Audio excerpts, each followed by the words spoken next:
our head. कई बार हम उन विचारों पर सोचने लगते हैं जो दुश्मन हमारे दिमाग में डालता है। What happens when we receive negative thought? क्या होता है जब हम नकारात्मक विचार को ग्रहण करते हैं?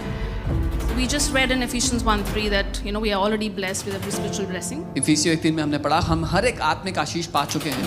But when we receive the negative thought, लेकिन जब हम एक गलत विचार, नकारात्मक विचार लेते हैं, we hinder the flow of the blessings of God that God has already provided to us. हम परमेश्वर की आशीषों का जो झरना जो स्वतः हमारे जीवन में बह रहा है उसको रोक देते हैं। Yeah, we are not able to tap in there what God has already given to us जो परमेश्वर ने हमें पहले से दे दिया उसमें हम चल नहीं पाते because of those negative thoughts. उन गलत विचारों की वजह से। Right?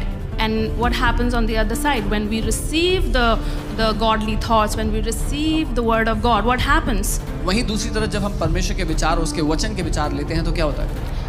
Yeah, we are able to flow in whatever God has given to us, His blessings, His all those things that He has given to us. We are able to tap and conquer over it, right? जो कुछ उसने हमें दिया है उसमें हम चल पाते हैं, उस पर जय पाते हैं। Yeah, victory belongs to us. जय हमारी है।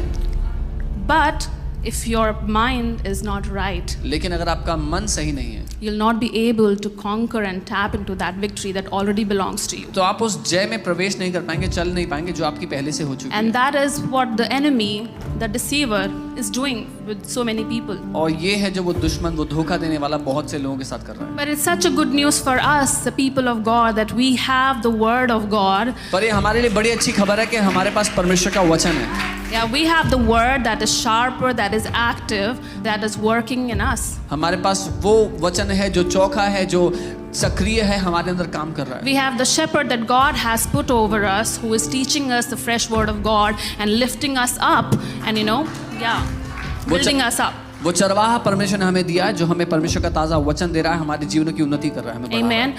And by this we will go to a very powerful verse, which is 2 Timothy 1:7. दूसरा तिमोथी 1 उसका If you have your 7। Bible, please open your Bible. अगर आपकी बाइबल आपके पास है उसको खोल लें, बहुत शक्तिशाली वचन है ये।